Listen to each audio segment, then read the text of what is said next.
Aleluias.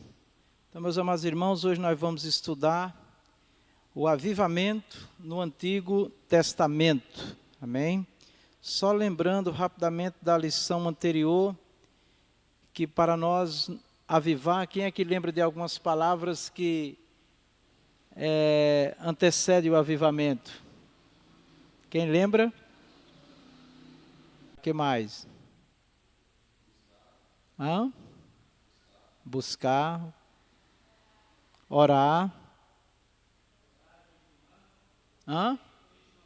sim, se converter, né? Se arrepender, se converter. Então, basicamente, o Senhor diz, se o meu povo que se chama pelo meu nome, né? Então, nós não temos dúvida que o avivamento é um desejo de Deus, que o seu povo esteja avivado, né? E é Ele, Deus, que vai fazer esta obra. Agora, nós precisamos buscar, não é isso? Precisamos nos colocar na presença de Deus. Precisamos ter uma atitude. Senão, não tem avivamento. Vai ter só emoções, né? Mas avivamento mesmo é quando nós nos colocamos na presença de Deus, dentro daquilo que o Senhor nos apresenta. Então, hoje nós vamos ver o avivamento no Antigo Testamento, que desde o início, né, da humanidade, desde a queda do homem, que Deus, o Senhor, trabalha para que o homem esteja avivado na presença dele, né? Então, vamos lá. Texto áureo. Vamos ler todos juntos? Então disse, eis que eu faço um concerto, farei diante de todo o teu povo maravilhas, que nunca foram feitas em toda a terra, nem entre gente alguma. Êxodo 34, 10, na parte A. Né? Então, qual é a palavra que nos chama a atenção aqui, que nós vamos estudar com certeza, né? É um concerto ou aliança, né? Então, Deus, para operar em nós o avivamento, foi assim no Antigo Testamento e será sempre assim. O povo tem que fazer um concerto com Deus, né? Além de buscar, de orar, de se humilhar, tem que ter uma vida diante do Senhor, né? A verdade é prática nós vamos deixar para o final. Os objetivos da lição. Analisar exemplos de avivamento no Antigo Testamento. Então nós vamos ver alguns exemplos, né, como aconteceu o avivamento no Antigo Testamento. Tá? Tem muitos avivamentos que Deus operou no meio do povo dele no Antigo Testamento. Mas vamos pontuar só alguns, né? 2. Constatar a importância da confissão de pecados e do retorno à Bíblia.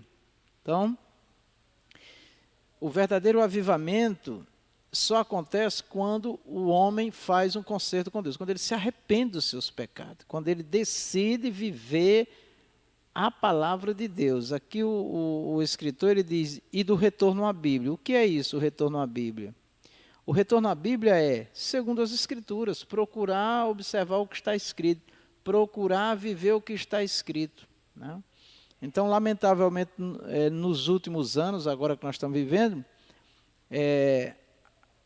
apesar de haver uma valorização da Bíblia, né, a palavra de Deus, e muita exaltação à palavra do Senhor, mas pouco se vive. Então, isso é um problema sério, né, porque as pessoas têm uma admiração pelo próprio Deus, pela Bíblia, pela palavra, né, mas a gente vê que duas ferramentas que Deus oferece ao seu povo, para o povo estar avivado, é a palavra e a oração. E onde tem menos pessoas é no ensino e na oração. Percebe? Que é o lugar onde Deus mais quer falar, porque a palavra, irmãos, ela dá forma, ela dá para nós uma visão, é como se nós fôssemos, como se o oleiro pegasse o barro, ele não está formando, né? O vaso ou algum objeto, tá? Então é a palavra que dá essa forma. E quem é que dá vida a esse vaso que somos nós? É Deus, é o Espírito Santo, mais através da oração. Então, são duas ferramentas que o crente não pode deixar de lado. Palavra de Deus, ler, estudar, procurar entender, né? E a oração, que é quem vai nos fazer viver esta palavra, né? Viver esta palavra. Aí depois vem o louvor. Né? Depois vem o testemunho.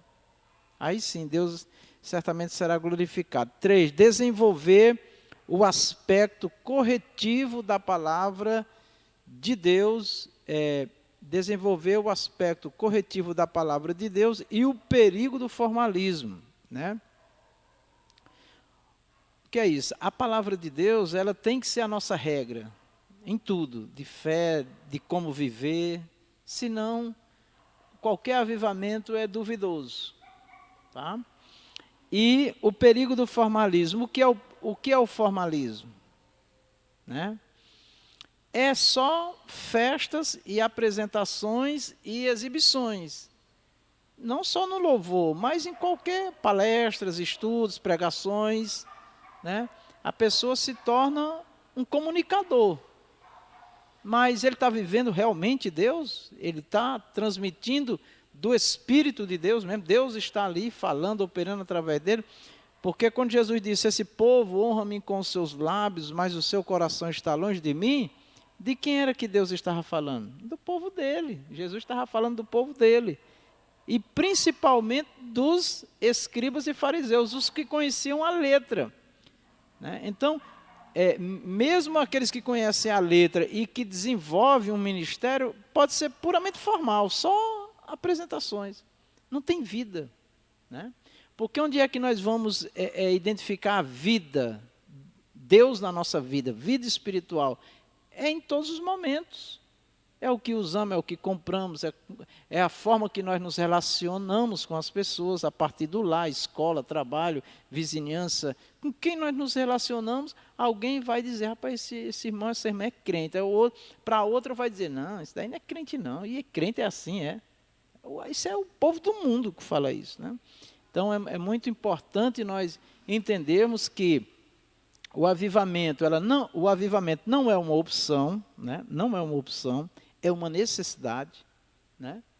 Porque senão, um crente morno ou frio, né?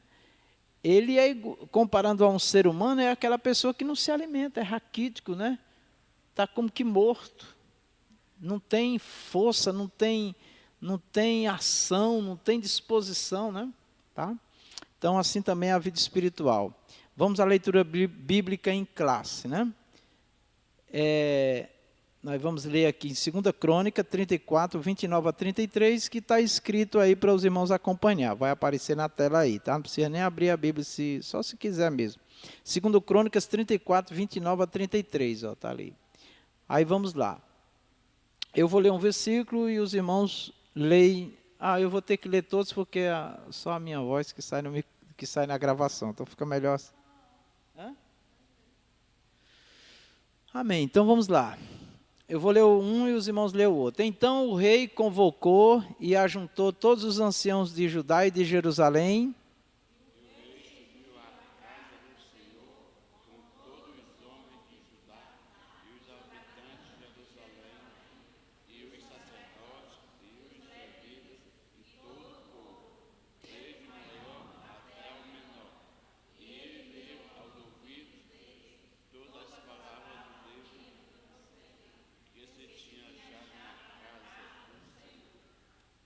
Amém. Vamos lá.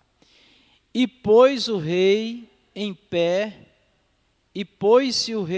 em seu lugar, e fez concerto perante o Senhor para andar após o Senhor e para guardar os seus mandamentos e os seus testemunhos e os seus estatutos com todo o seu coração e com toda a sua alma, cumprindo as palavras do concerto que estão escritas neste livro.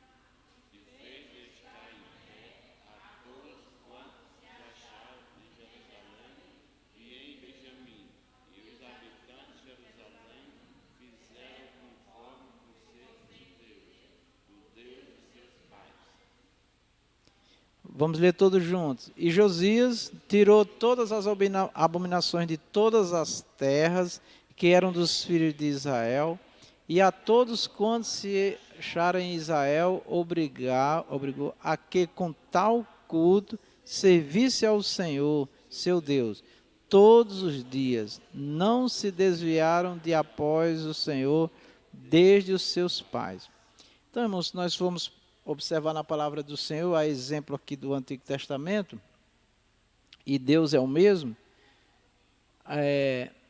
o real, o verdadeiro avivamento é quando de fato o povo está ali sujeito à palavra de Deus, né? Submisso à palavra do Senhor. E quando, aqui no caso, o povo, né, que era o pior pecado para Deus naquele momento, era a idolatria, né? E o culto a outros deuses, né? E sempre que acontecia isso, Deus se retirava do meio do povo e o povo caía, né? E o povo perecia. E para nós hoje, Igreja do Senhor hoje, o risco é confessar Jesus e não viver a palavra dele.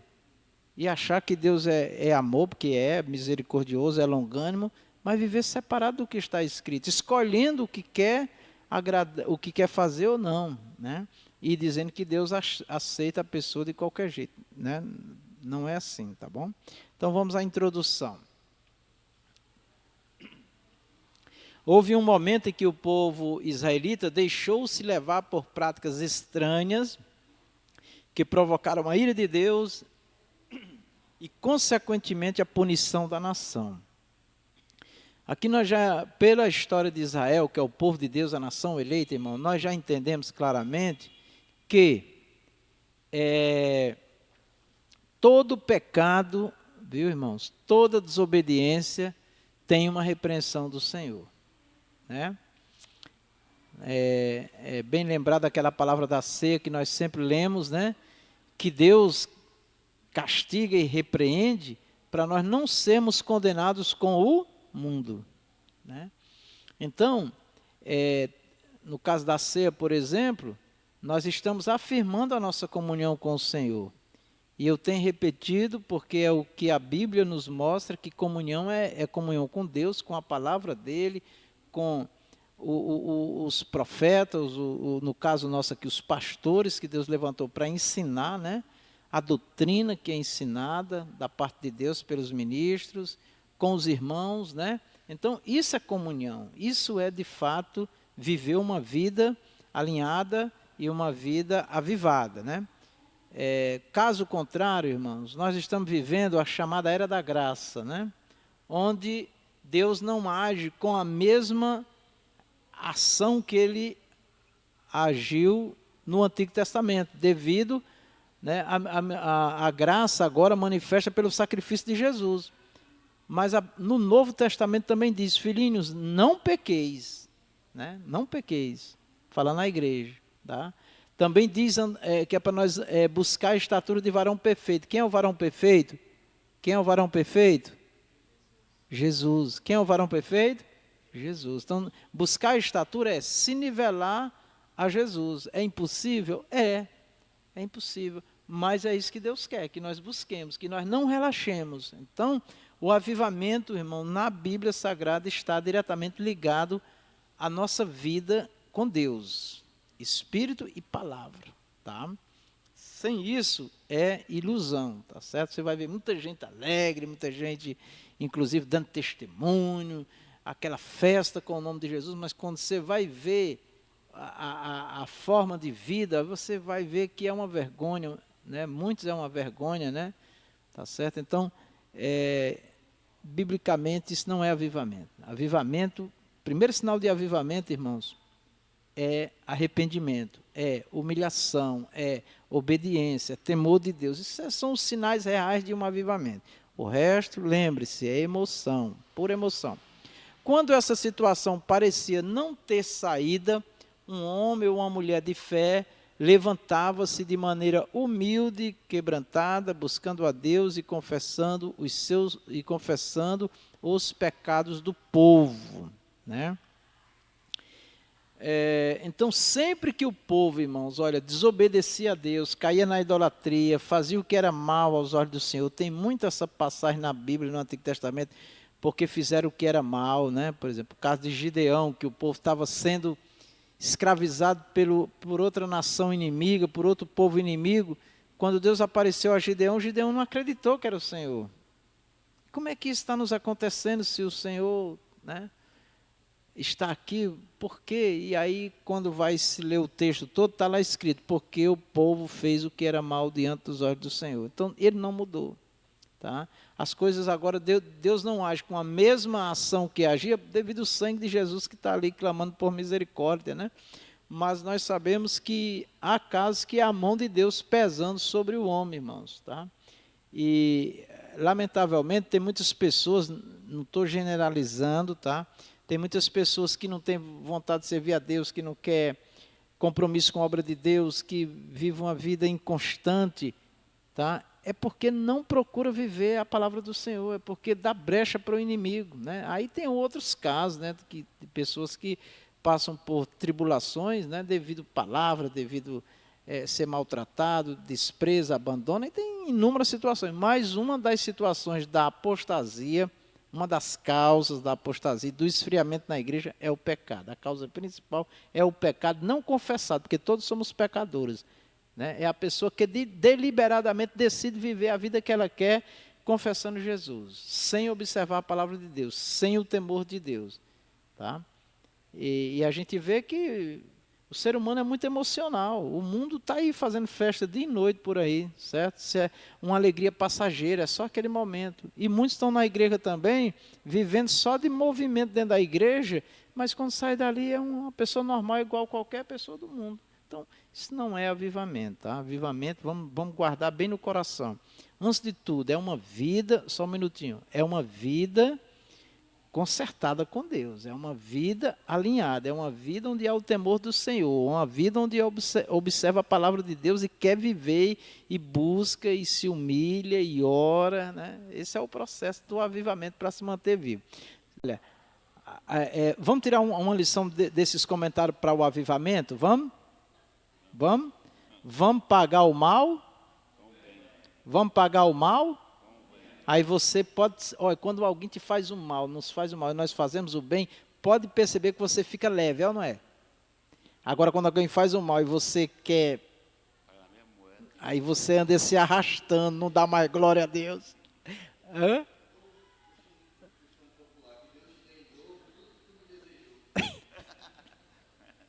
Não. Então o Altíssimo ouvia as orações e enviava do céu um avivamento com chuva seródia, né? Aquela chuva que está sempre molhando, né?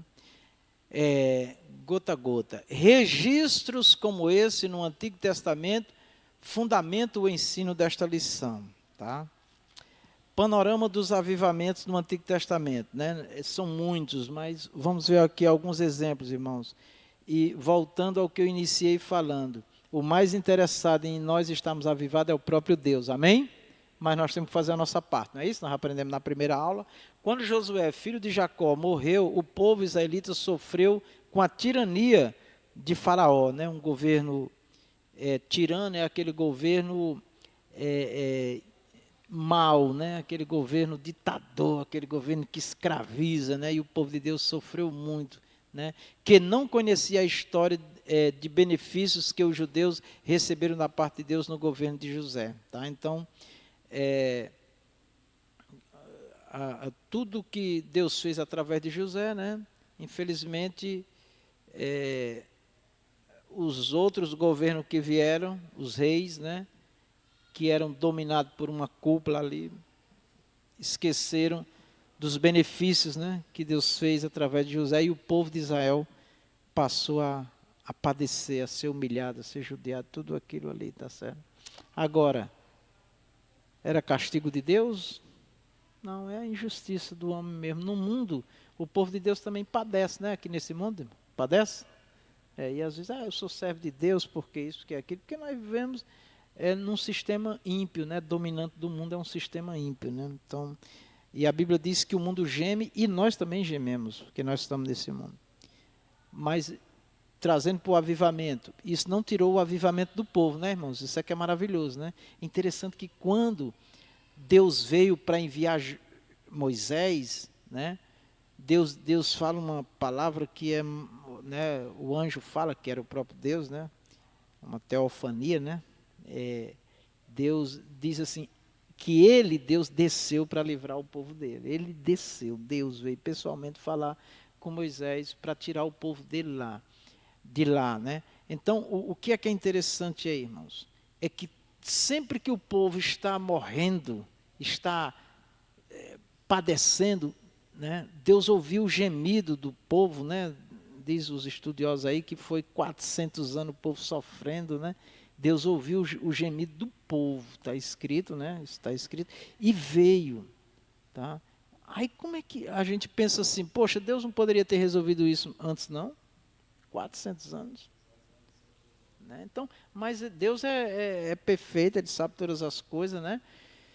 Mas o que fica para nós como avivamento é a luta, a tribulação, o sofrimento que nós estivermos passando. Vamos acreditar que Deus está vendo, está contemplando, e Ele é o maior interessado que eu e você esteja de pé e que Ele vai agir. Né? Não, eu tenho certeza que não vai demorar 400 anos, mas vai agir. Depois levantou-se um novo rei sobre o Egito, que não conhecera José, o qual disse ao povo: eis que o povo dos filhos de Israel é muito e mais poderoso do que nós. E os egípcios faziam servir os filhos de Israel com dureza, né? Êxodo 1, 8, 9 e 13. Eles tinham medo do povo, né, irmãos? De Israel, tá? Tinham medo. Então eles escravizavam, mas era com medo daquele povo, porque tinha um mistério ali que eles tinham medo, né? O povo era um povo forte, apesar de tanto sofrimento, de tanta humilhação, de tanta escravidão, mas era um povo que se destacava em tudo o que ia fazer, porque mesmo assim Deus estava lá, eles honravam a Deus, né? Então isso é muito especial.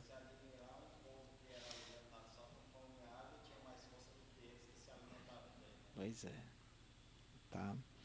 Então, era impressionante, né? Mas era a presença do Senhor. No contexto, Moisés foi devidamente chamado no Monte Horebe e viu uma sarça que queimava, mas não se consumia, que é quando Deus vem, né, para livrar o povo dele. Ao se aproximar daquela imagem, Deus o chamou para libertar o seu povo do Egito, dizendo: eu sou o Deus de teu pai, o Deus de Abraão, o Deus de Isaac, o Deus de Jacó.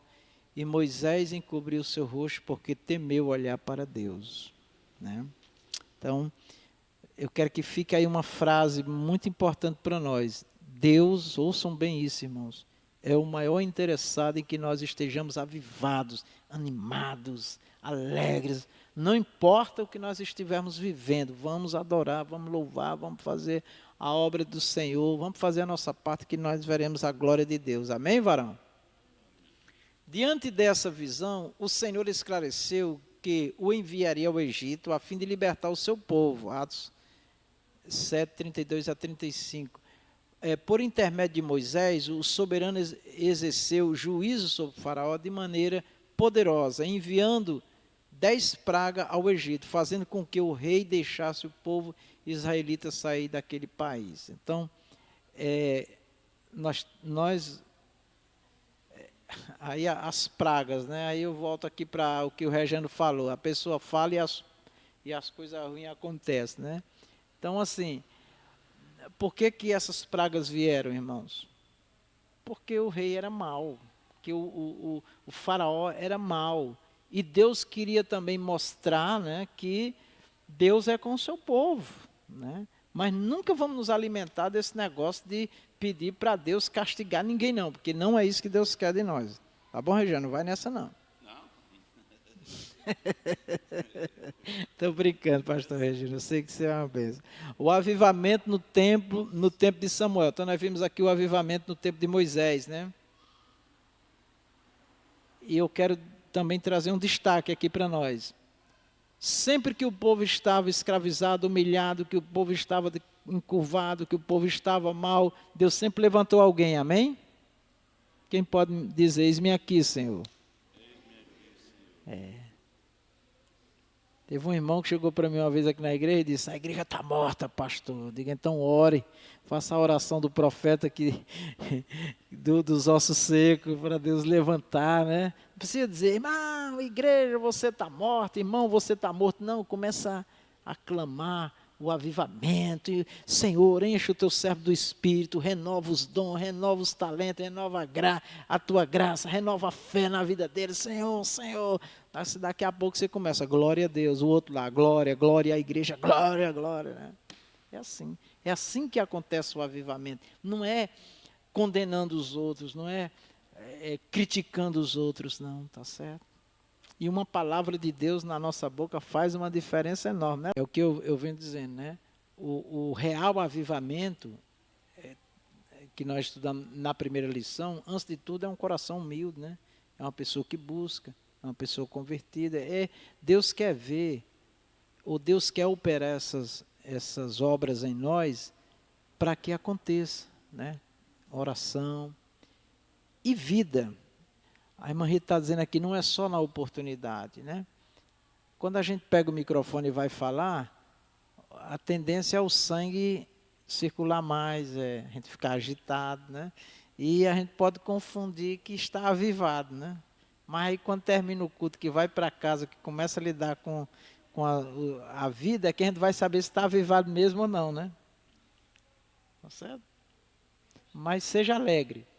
Avivamento, né? Olha bem, a pergunta da irmã, ouçam o que eu vou dizer para vocês. Ela está fazendo uma pergunta que já fizeram a ela, né? Tá certo? Que faz aos crentes pentecostais, né? Para que batismo no Espírito Santo, ou com o Espírito Santo? É no Espírito Santo, é Jesus que batiza no Espírito Santo. Para quê? Você não já tem o Espírito Santo? Para que batismo? Para que o batismo? Vamos para a Bíblia, bem simples. Atos 1:8, Jesus disse, e a virtude do Espírito Santo que há de vir sobre vós e ser-me-eis. Ele também lá em Lucas, né, disse, ficar em Jerusalém até que do alto. Quero fazer uma observação aqui com os irmãos, olha. Jesus estava falando de batismo com o Espírito Santo, amém?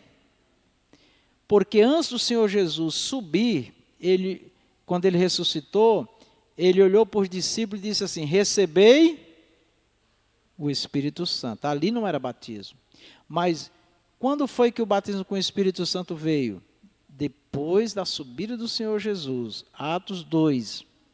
E todos foram cheios do Espírito Santo e começaram a falar em outras línguas. Então, irmã Lúcia, obreira Lúcia, uma resposta bem simples que os irmãos podem dar para quem faz essa pergunta, né? Quem faz essa pergunta, a maioria, não estou dizendo que a irmã não acredita, mas a maioria não acredita no batismo com o Espírito Santo, tá? Eles dizem assim, se você já tem o Espírito Santo, para que ser batizado no Espírito Santo? E isso eu vou dizer porque está publicado, tá? A igreja presbiteriana, os reformistas, eles não acreditam no batismo com o Espírito Santo, né? Eles dizem que o batismo no Espírito Santo é quando a pessoa aceita Jesus, já foi batizado, pronto, já está batizado. Mas não é bem assim, porque Jesus disse, recebeu o Espírito Santo, e depois Jesus disse, recebereis a virtude do Espírito Santo, ficar em Jerusalém até que do alto seja revestido de poder, e quando o batismo aconteceu, diz que todos foram cheios do Espírito Santo. Eles já tinham o Espírito Santo, mas eles foram revestidos. Então a resposta é essa.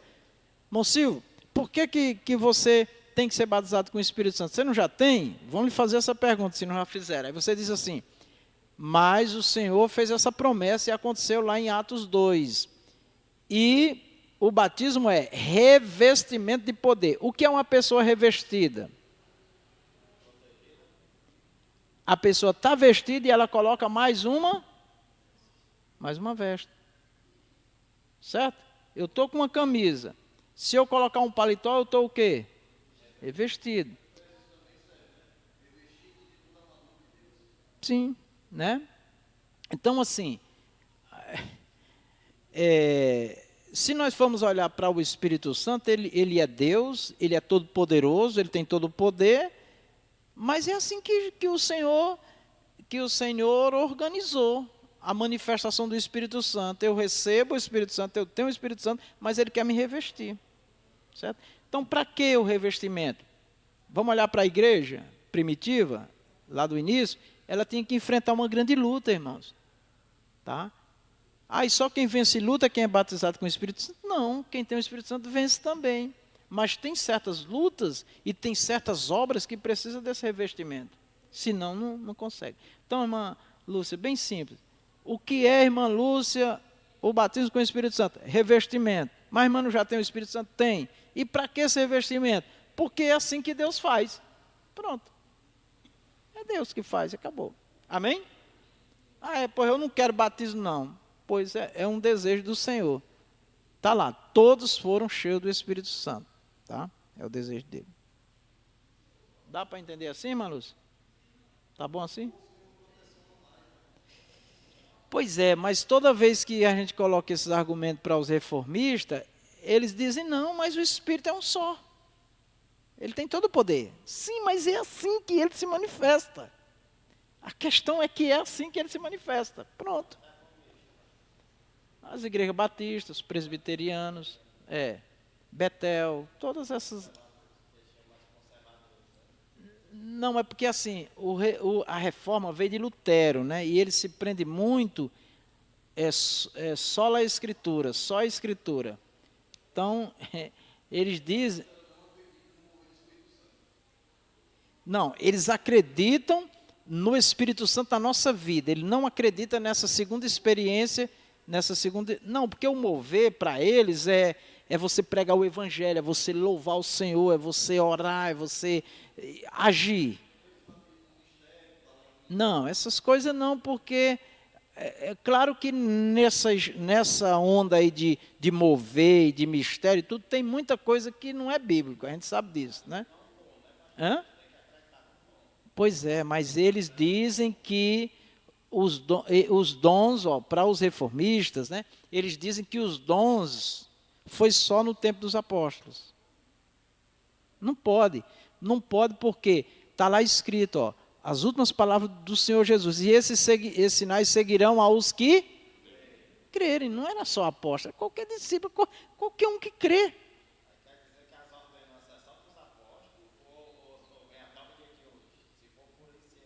Pois é.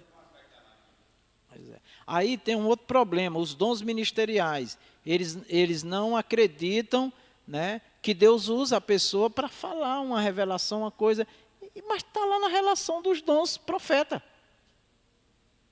Né? É porque assim, quando a gente estuda teologia, a gente estuda também a história da igreja, né? Então, todas as denominações, essas históricas, elas vêm de muitos anos atrás e elas seguem uma linha de um teólogo. No caso dos reformistas, tá? Eles se apegam muito a Lutero. Né? Lutero foi um reformista da Igreja Católica. Tal. Depois veio Calvino, né, que defendeu muitas doutrinas que eles aceitam hoje. Nós somos mais... de outra linha teológica, né? Mas, quer dizer, eles estão perdendo.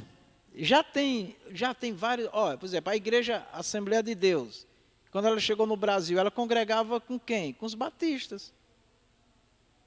Quando o Espírito Santo se manifestou, os dons, línguas, eles tiveram que sair. Tem ata registrada, arquivada hoje, tem documentos disso aí. As reuniões quando foram feitas. Nossa, não. Não é calvinista. É para o Armínio. Só que nós somos um pouco de Calvino e um pouco de Armínio. Porque Armínio também trouxe várias crenças que nós não acreditamos. Aí é um estudo para a gente estudar. Entendeu? Então a gente, a Igreja a Assembleia de Deus, por exemplo, ela tem ela é mesclada, assim, as doutrinas, ela se concentra mais nas escrituras, né? Agora, os reformistas não, Calvino, tudo que Calvino falou, para eles é 100%, né? Eles dizem que nós somos arminianos. Nós não somos 100% arminianos, porque Armínio pregou muitas doutrinas que nós, os pentecostais, nem todos aceitam, tá certo? que não dá para a gente falar hoje aqui, senão a gente não fala de avivamento. Mas, quer dizer, é interessante, irmão. Quando a gente se aprofunda nos estudos, é bom porque a gente conhece de onde é que vem as coisas, entendeu? Cada igreja dessa tem uma história para trás, de onde eles vieram, como foi, tal, tudo aí. Vamos lá. Ok? Posso passar? O avivamento no tempo de Samuel. Deus usou o profeta Samuel para denunciar a maldade do povo rebelde. Percebam aí, irmãos, que avivamento sempre veio quando o povo estava caído. Uma pessoa caída, ela precisa se converter, se consertar, ela precisa de um renovo, né? Avivamento é isso. Hã? Pois é. Deus permite muitas coisas para que a pessoa seja despertada, né? A apostasia e o desprezo pelo sagrado no templo do sacerdote Eli. Olha que coisa terrível, irmãos. Eli, o sacerdote, tá? Deus disse que o que ele tinha com Eli estava encerrando ali. Por quê? Porque Eli permitiu o erro dos seus filhos, não teve coragem de ter uma posição com os seus filhos. Aí Deus pega um menino ainda para poder levantar no templo, né? E trazer o avivamento. A palavra de Deus fala que Samuel teve a mesma experiência, só que Samuel agiu de maneira diferente de Eli, né? Ele repreendeu. Sim, com certeza. Aí, ó, quer dizer, Deus não vai julgar o pai pelo erro do filho. Agora, se o pai for conivente, ou se o filho for conivente com o pai, e vice-versa, esposa, Deus matou Ananias e Safira. Porque fizeram o que era mal. Então, assim, pense sempre assim, quer estar avivado, humilhação, busca, converter-se, se arrepender, pode cair no chão pedindo misericórdia que vai dar certo. Aí a igreja, muitos hoje acreditam em avivamento. Pastor, faça uma campanha de avivamento. Mas se não tiver conversão, irmão, sabe, é só emoção, não funciona. Então uma guerra contra os filisteus se instalou na região de Efraim, Ebenezer, e os israelitas foram derrotados, né? Por que foram derrotados? Pois é. Davi disse, Senhor, não retire de mim o teu espírito. Essa é a maior inteligência que pode existir da parte de Deus na nossa vida, irmão. Quando a gente está esfriando, não vamos procurar culpado, não. Amém? Vamos cair nos pés de Jesus chorando. Clamando, suplicando, se humilhando. Quem aviva é Deus, irmão. Resultado, a arca foi tomada, os filhos de Eli, que eram sacerdotes, foram mortos, olha que coisa terrível. E ao saber da tragédia de seus filhos, bem como da tomada da arca pelos filisteus, o sacerdote Eli também morreu, caiu e quebrou o pescoço. Terrível, irmão. É muito sério, né? Foi no contexto desses acontecimentos que Samuel exortou os israelitas ao arrependimento. Não tem outro caminho, irmão, na Bíblia. Aí você vai para uma campanha de avivamento, vê não são todos, a maioria dos avivalistas não mexe com a vida de ninguém não, você já prestou atenção? É só vitória. Hoje está resolvido tudo na sua vida. Aí a pessoa se alegra, né? Mas aí depois volta tudo normal. Samuel 7, 3 e 4. Então falou Samuel a toda a casa de Israel, dizendo, se com todo o vosso coração vos converterdes ao Senhor, se com todo o vosso coração vos converterdes ao Senhor. Olha, a missão de um avivalista não é declarar. Amém?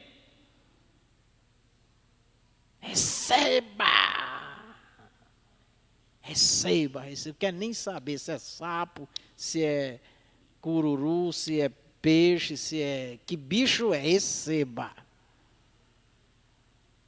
Olha, se você for ver como era que Deus usava os avivalistas, era assim, ó. Se converta de todo o coração. Amém? Tirai dentre vós deuses estranhos e os astarotes. O que eram os astarotes, Rondinelli? Tu que pesquisa mais do que eu. Astarote era um deus, uma divindade pagã. Isso. Eles adoravam. É. Eles faziam um altar do lado Baal, do outro lado Astarote, que era Pois é. a mulher de Baal. O culto a outros deuses, meus irmãos, não pode. A igreja evangélica não adora a imagem de escritura, mas a escritura de escultura, mas adora pessoas. Adora a coisas materiais. Se não tiver isso, se não tiver aquilo, ele não tem alegria, ele não é feliz, ele não pode. E preparai o vosso coração ao Senhor, e servi-o a Ele só a Deus, e vos livrará da mão dos filisteus. Está vendo aí quando é que vem a vitória? Dá um glória e está tudo resolvido. Espera aí, irmão. Espera aí. O apóstolo Paulo, mestre, disse assim pelo Espírito: quer comais, quer bebais, fazei tudo para a glória de Deus. Primeira carta aos Coríntios 11, acho que lá no versículo 30, 29, por aí, né? Então é isso aqui, ó. Então os filhos de Israel tiraram dentre si os Baalins e os Astarotes e serviram só ao Senhor. Tiraram a idolatria, tiraram o culto a outros deuses, né? Então, meus irmãos, é aí que está o avivamento, né? Vamos cada vez mais nos desprender daquelas coisas deste mundo que não agradam ao Senhor e com certeza seremos avivados, né? Vamos lá. Assim o povo o quê? E buscou ao Senhor, que lhe deu uma grande vitória. Quer vitória? Se humilha, desce. Quer vitória? Busca. Clama, grita, chora nos pés de Jesus, né? Assim os filisteus foram abatidos e nunca mais vieram aos termos de Israel, porque foi a mão do Senhor contra os filisteus todos os dias de Samuel. Um grande avivamento chegou em Israel e Samuel julgou a Israel todos os dias da sua vida, né? Então, é isso que Deus quer, irmãos. Quer levantar Samuel na igreja, né? Quando a gente levantar Samuel, é levantar homens, né, cheios do Espírito Santo, cheios da graça, da virtude, para Deus usar. O avivamento no tempo de Josias, aqui também é muito bonito, né? Depois do reinado de Ezequias, rei de Judá, Manassés, seu filho, corrompeu-se, caiu na idolatria e no culto aos demônios. Olha que coisa terrível. Ergueu altares aos pátios da casa do Senhor, ergueu altares nos pátios da casa do Senhor, fez passar os filhos pelo fogo e usou de práticas ocultistas, né? Até consagração até sacrifício de crianças, né? Era horrível, né? Edificou altares a todo o exército dos céus em ambos os pátios da casa do Senhor. Fez ele também passar os filhos pelo fogo, no vale do filho de Imom, e usou de adivinações e de agouros e de feitiçarias, e consultou adivinhos e encantadores, e fez muitíssimo mal. Está vendo essa palavra? O Senhor resumia tudo isso, né? Aos olhos do Senhor, para provocar a ira. Como punição, Deus enviou o exército assírio para prenderem-os com cadeias. Entretanto, Manassés se arrependeu. Deus ouviu sua oração e lhe restituiu o reino.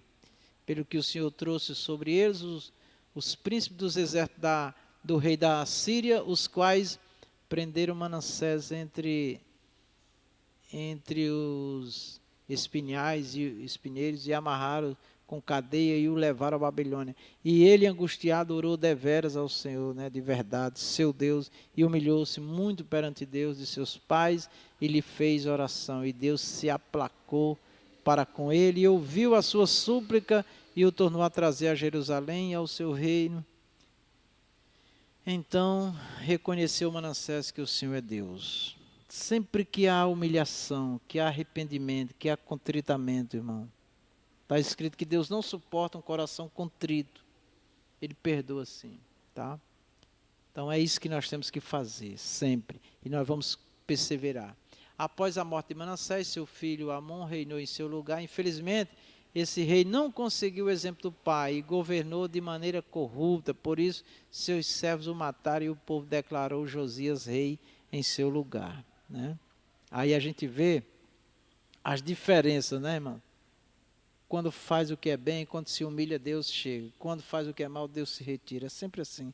Assim é a nossa vida também, né? Não generalizando, certo? Nem tudo é pecado. Olha o caso de Jó, viu? O caso de Jó. Não era pecado, né? E aconteceu tudo aquilo, era prova. Então a gente só tem que pedir a Deus discernimento.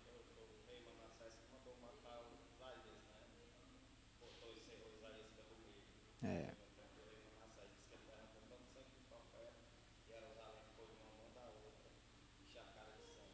É. Diante desse momento incerto, o rei Josias realizou uma verdadeira reforma espiritual na vida da nação. Com quantos anos?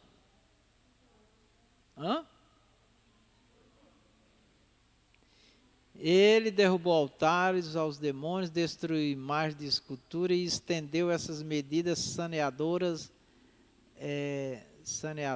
a outras cidades. Ele mesmo ficou à frente dessas ações para levar o povo de volta aos pés do Senhor. E derribaram perante ele os altares de Baalins e cortou as imagens do sol que estavam acima deles e os bosques que eram oferecidos cultos, né, outros deuses, e as imagens de escultura e de fundição quebrou e reduziu a pó e os aspergiu sobre as sepulturas dos que ele tinham sacrificado. A situação espiritual era tão decadente que até o livro da lei havia sido perdido no tempo, mas foi achado durante as obras do santuário. Olha que coisa terrível, né, irmão?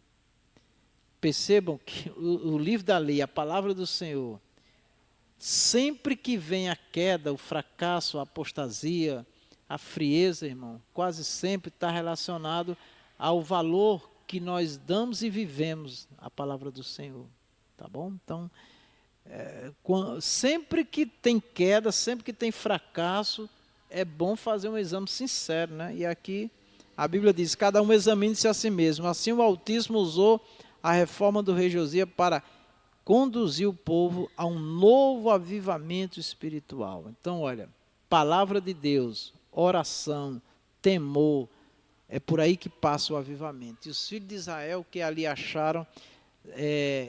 ali se acharam, celebraram a Páscoa naquele tempo e a festa dos pães asmos durante 7 dias. Nunca mais se celebrou tal Páscoa em Israel, desde os dias do profeta Samuel. Nenhum dos reis de Israel celebraram tal Páscoa como celebrou Josias, com os sacerdotes e levitas e todo Judá e Israel que ali se acharam e os habitantes de Jerusalém. Então, tudo que é feito, irmãos, pelo Espírito de Deus tem vida, né? Tem vida, né? Deus abençoa a confissão de pecados e o retorno à palavra de Deus, o chamado de Neemias. Neemias se achava na função de copeiro do rei Artaxerxes da Pérsia quando foi informado da miséria que a cidade de Jerusalém se encontrava. Apesar de o templo estar reconstruído, os muros da cidade estavam fendidos e as suas portas queimadas a fogo. Neemias 1 e 3. Neemias orou durante 4 meses com grande lamentação. Olha aí como é que vem o avivamento, irmãos. Como é que Deus fala. Sempre, por onde a gente passar na Bíblia, está aí a receita. É oração, é clamor, é súplica. Deus vai agir, né? A confissão de pecados. E faço confissão pelos pecados dos filhos de Israel. Aqui entra na parte que o Emanuel falou, né? Quer dizer, Daniel e outros, né? quando eles iam orar, eles se colocavam como pecadores, porque é interessante que eles nunca diziam assim, Senhor, foi o povo, não foi nós, porque eles sabiam que o negócio de Deus era com a nação, né? E eles se incluíam, eles entendiam que fazia parte da nação e independente, né, se eles estavam bem ou não com Deus, eles eram só. Então isso é interessante, certo? Mas aqui também tem uma lição para nós, né? Que nós não podemos nos conformar em estar bem e não ver também o irmão bem, né? Então vamos orar pelo irmão, vamos clamar, em vez de ficar criticando, querendo acusar o irmão de alguma coisa. Não, vamos orar, vamos pedir que Deus vai falar. Se é pecado, Deus vai falar, Deus vai operar.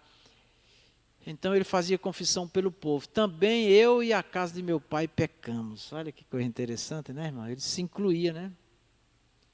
Mesmo estando bem diante de Deus. Na condição de um intercessor, ele se incluía entre os pecadores, mencionando a casa de seu pai. Neemias confessou mais. De todos nos corrompemos contra ti, e não guardamos os mandamentos, nem os estatutos, nem o juízo que ordenastes a Moisés, teu servo. Né? A confissão dos pecados é a condição indispensável para viver um verdadeiro avivamento. Volto nesse ponto, irmãos, que eu tenho para mim, e não só eu, muitos seguem esse exemplo, essa postura. Quando eu estiver esfriando, irmão, quando nós estivermos desanimando, não vamos procurar culpados, né? Vamos nos humilhar, vamos buscar o Senhor. Por isso que eu estou vivo até hoje. Porque se eu fosse olhar, né, para as críticas, para o desprezo, para tantas coisas, né? Estava mais aqui não. O avivamento pelo ensino. No tempo de Neemias, o ensino da palavra de Deus foi uma marca que precedeu o avivamento, tá? Neemias mandou que fosse lida a palavra de modo didático. O que é ler de modo didático? O que é didática? Ensino, né? Ponto a ponto, palavra por palavra, explicando, dando um entendimento ao povo. Isso também traz avivamento, é a compreensão, é o entendimento. Eu não acredito nesses avivamentos de um mistério que ninguém nunca sabe, né? É mistério, mas sim o quê? Não sabe, é mistério. Eu não entro nessa, porque Deus não se manifesta assim, sabe, desordenadamente, sem explicação. Não, tudo ele tem um propósito. Pode não revelar hoje, amanhã, mas uma hora ele vai dizer o que é que ele quer. Pausadamente, né? Didático, metodicamente, pausadamente, para que o povo entendesse o que Deus queria de suas vidas naquele momento crucial para a história judaica após anos de cativeiro em terra estranha. Além da leitura, explicava-se o significado de cada expressão, né? Então isso, irmãos, é importante. A gente buscar na palavra de Deus explicação, entendimento, e Deus vai falar. E o povo entendeu como resultado sobreveio um poderoso avivamento sobre o povo. Houve quebrantamento verdadeiro, está vendo? Quebrantamento verdadeiro. Não é aquela coisa do remorso, não, né? Alegria e festas, de verdade. Ali na praça principal, diante da Porta das Águas, iniciou-se um poderoso avivamento na história de Jerusalém pós-exílio, depois do exílio. E Esdras abriu o livro perante os olhos de todo o povo, porque estava acima de todo o povo, e abrindo ele, todo o povo se pôs em pé. Olha que coisa maravilhosa.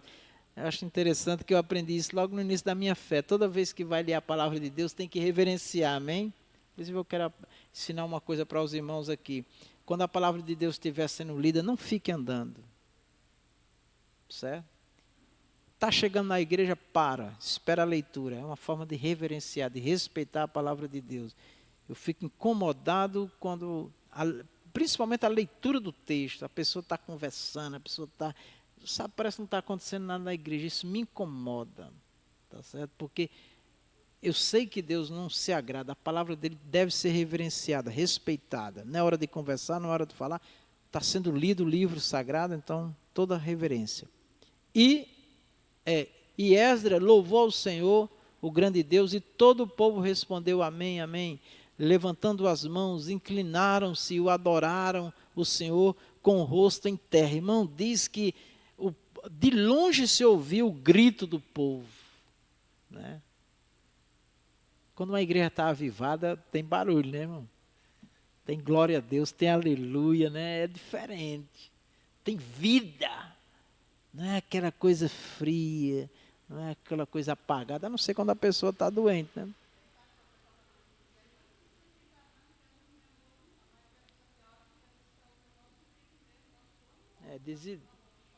Dizia o irmão que Deus não é moco, mas os demônios é.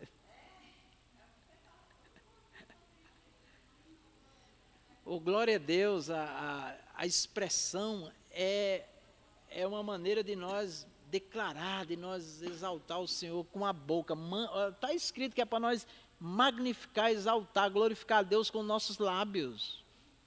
Tá? Sim, o avivamento é a palavra de Deus, sim.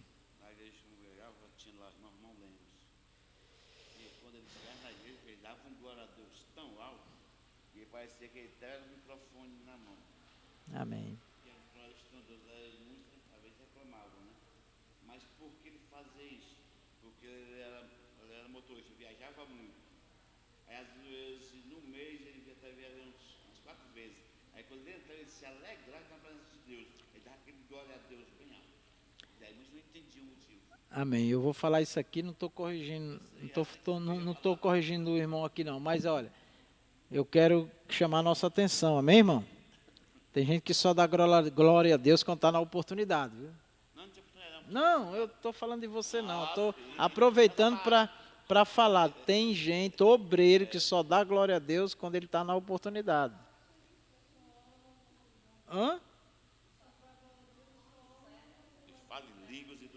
Glória a Deus, aleluia, independe de eu estar louvando ou não, de eu estar pregando ou não, é a alegria do meu coração, eu estou alegre, eu estou ouvindo, Deus está falando comigo, um irmão está louvando, oh glória, aleluia, né, tal, também não é obrigado a ser aquela coisa mecânica, né, mas quando você sentir, abra a boca, dá glória, agora passa um culto todo insensitivo, vontade de dar um glória a Deus, meu irmão, misericórdia, tem que descer aí para ver, né, o que é que está acontecendo. A palavra de Deus corrige. No Novo Testamento há um padrão de culto a Deus de decência e ordem, como diz o apóstolo Paulo. Que fareis, pois, irmãos, quando vos ajuntais? Cada um de vós tem salmo, tem doutrina, tem revelação, tem língua, tem interpretação, faça-se tudo para edificação. Aí um irmão está pregando a palavra de Deus e o outro está lá, glória a Deus, aleluia, glória, glória. E a pessoa aqui querendo ouvir, ele, glória, aleluia. O pastor Oliveira uma vez estava pregando, eu nunca esqueço lá na sede, faz muitos anos, e o irmão, e ele pregando, dando um estudo, o irmão, glória, glória, glória. Aí o irmão, pastor Oliveira disse, irmão, você está proibido de dar glória a Deus. A pessoa olhou assim, você vai ouvir, eu estou ensinando a palavra de Deus agora. Ou então o irmão está pregando, ouçam bem isso, que isso é lição para nós, está pregando, alguém se levanta, tinha isso, né? No nosso meio, não tem mais não, graças a Deus, aqui não. Está pregando, o diácono dele está pregando, alguém se levanta e começa a profetizar. Não pode. Quando o pregador está pregando, o espírito de profecia está operando. Então, o profeta espera terminar, quando terminar a mensagem, aí ele pode se levantar e dizer, eis que o Senhor, tal, amém. Mas não pode. Um irmão disse para mim assim, não, irmão, mas quando Deus me toma, eu sou igual uma panela de pressão. Eu digo, pô, então pode falar com Deus, está errado isso aí, não é Deus não. Você não entende? Eu digo, eu entendo sim, eu sei o que é isso aí. Deus é ordeiro, a palavra diz que o espírito do profeta é sujeito ao profeta. Agora, quem é dominado por demônio, não tem controle não, o demônio pega e taca a cabeça dele na parede. Então é o seguinte, o Espírito de Deus é ordeiro. Tá? Então, essas coisas precisam entender, certo? Agora, o irmão está pregando. Ouçam bem, eu não estou dizendo que não é para dar glória a Deus, não. Né? O irmão está pregando. Aí chega aquele momento da pregação que você senta, glória! Amém. Aí daqui a pouco, eita Deus! Amém. Agora não pode ficar todo o tempo glorificando, e o povo não entende, porque se concentra no que você está falando. Como também nós tínhamos um problema na igreja que o irmão dizia, Jesus, glória a Deus, entrou em Cafarnaum, glória a Deus. A mulher do fluxo de sangue, glória a Deus, e tal, glória a Deus, e glória a Deus, e não terminava as frases, aí não pode. Então, precisa corrigir. Nós fomos trabalhar isso aí e disseram que a gente estava tirando o espírito da igreja. Não, mano, nós estamos organizando.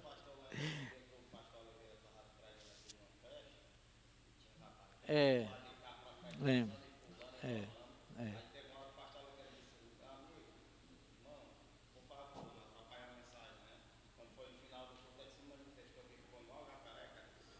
Estava endemoniado.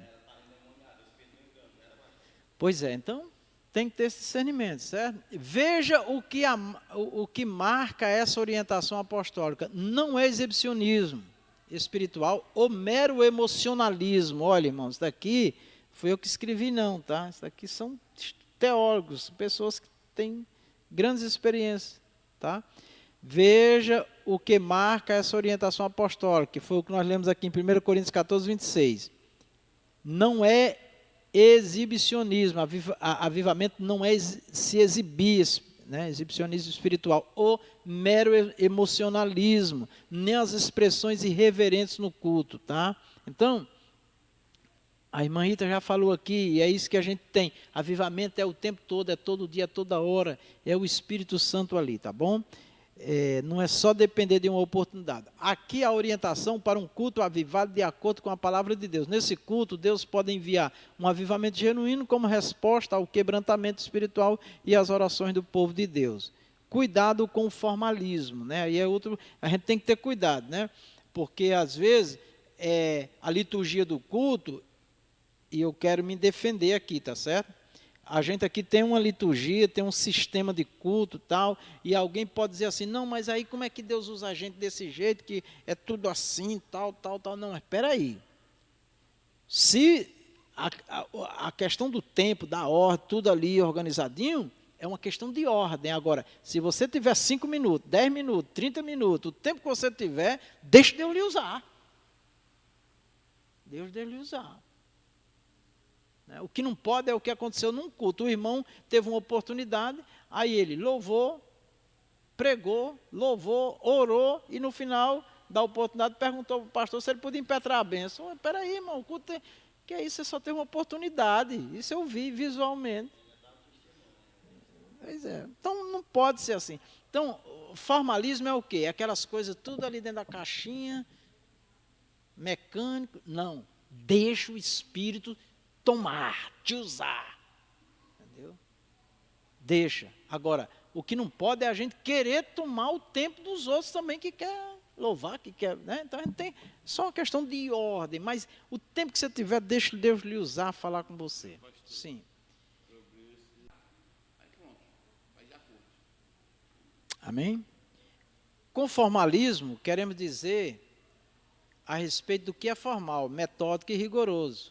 Né? A questão do rigor aqui né, que não dá liberdade às pessoas. Não, você tem que entender que a oportunidade é tanto tempo porque tem outros irmãos. Só isso. Use bem. Tem coisa que é óbvio, né? Então vamos falar aquilo que Deus colocou no nosso coração mesmo. Não vamos ficar só repetindo frases, né? Vamos deixar Deus falar. É o extremo oposto do mero emocionalismo e exibicionismo espiritual. Então, nem exibições, sensacionalismo e nem formalismo, aquela coisa mecânica. O hino que você vai louvar, o testemunho, a palavra, tem que estar aqui, ó, queimando no seu coração. Amém? Aí, a pessoa às vezes está no culto, se der uma oportunidade, ele não sabe nem o hino que vai louvar ainda, deveria já sair de casa, né? Tem gente que ouve 10 hinos em casa, quando chega aqui na igreja que chama ele já vai escolher um dos 10. É verdade que não é errado observar regras, preceitos e métodos. Isso é uma forma de organizar. No entanto, o formalismo assume uma característica negativa quando o cuidado e o zelo pelo que é formal sobrepõem a necessidade espiritual da igreja. Né? É isso aí. Tá? Inclusive, quero dar uma orientação para os irmãos aqui. Ó. Ouça o que eu vou lhe dizer aqui. Ó.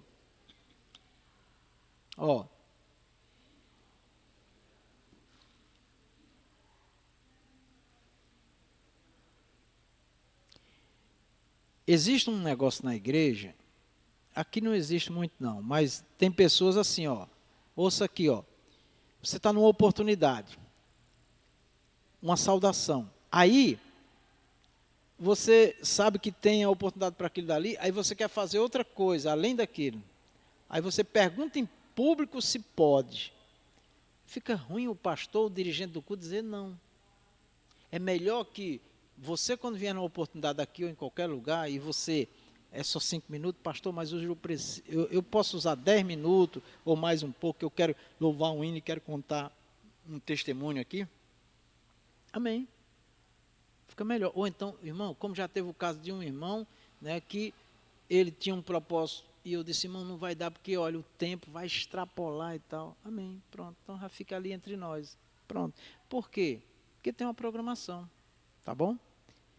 E se ele usar bem aquele tempo, Deus vai falar do mesmo jeito. Deus age em favor do seu povo. Tudo é feito de acordo com a palavra de Deus para a edificação dos santos. Conclusão. O avivamento no Antigo Testamento sempre vieram como propósito ao quebrantamento espiritual, as orações do povo a Deus. Isto se dava sempre diante de uma situação de calamidade ou de decadência espiritual e moral. Por misericórdia e bondade, Deus promovia a restauração de Israel, que esses avivamentos veterotestamentários nos despertem para fazer a vontade de Deus nesses tempos de frieza e mornidão espiritual atuais. Quero fazer um apelo a nós aqui, graças a Deus que vocês estão aqui. Sempre que nós percebemos que a igreja está precisando de uma palavra de avivamento, de uma oração, nunca vamos criticar, vamos simplesmente falar o que Deus está dando, para Deus mover a igreja, o louvor, a palavra, o testemunho, ou a oração. Tá? Nunca pela linha da crítica, porque não funciona, tá certo?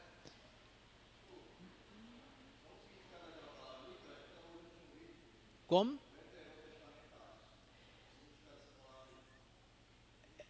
É o que está escrito, né? Porque tudo que nós temos é como um testamento, né? Do que nós devemos fazer. Está tudo, né? Escrito. Quando alguém vai partir e deixa um testamento, ele diz como é que deve ser. Então,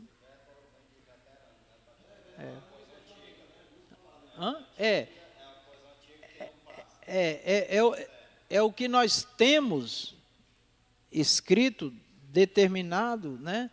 O testamento que nós temos dos anteriores, vamos continuar, é isso aí. Isso, porque Deus não muda, o sistema é esse, entendeu? Aí o povo fica inventando, criando moda, criando isso, criando aquilo, e desprezando o que tem lá já que funcionou, que é assim que Deus quer. Amém? 3. A Bíblia revela que Deus responde ao seu povo com muitos avivamentos como resposta às orações e súplica. Tá bom? Então, avivamento, palavra, oração. Depois vem o louvor, vem o testemunho. Vamos orar. Sim. Amém. Vamos orar pelo aniversário da diaconisa Lúcia Vidal. Senhor nosso Deus, nós te agradecemos e te louvamos por este momento de podermos estar aqui refletindo sobre a tua palavra, aprendendo, meu Deus, uns com os outros. Continua a nos ensinar, nos dar sabedoria. Ó Senhor, nós estamos nesse trimestre, Senhor, de estudo, meu Deus, sobre o avivamento. É o grande anseio do teu povo, Senhor. Nos ensina, nos move, meu Deus, pela tua palavra, pelo poder do teu Espírito Santo, a nos humilhar, a buscar, meu Deus, a pedir, a suplicar, meu Deus. Tenha misericórdia de nós, nos dá um coração quebrantado, humilhado diante de ti, para que o Senhor possa se revelar na nossa vida e através de nós também a sua igreja. Usa os teus filhos, meu Deus, para abençoar o teu povo, ó Deus, os ministros da tua palavra, meu Deus, faz maravilhas em nossas vidas, em nosso meio, em nome do Senhor Jesus. Pai, nós te agradecemos neste momento pelo aniversário da diaconisa Lúcia Vidal, Senhor, dá muitos anos de vida e saúde à tua filha, em nome do Senhor Jesus, Pai amado, pedimos a tua bênção hoje e sempre, amém e amém. Estenda as suas mãos, que o amor de Deus, a graça de nosso Senhor Jesus, a doce comunhão do Espírito Santo seja conosco e com a igreja de nosso Senhor em toda a face da terra. Todos nós dizemos amém, na gloriosa paz do Senhor. Obrigado, irmão.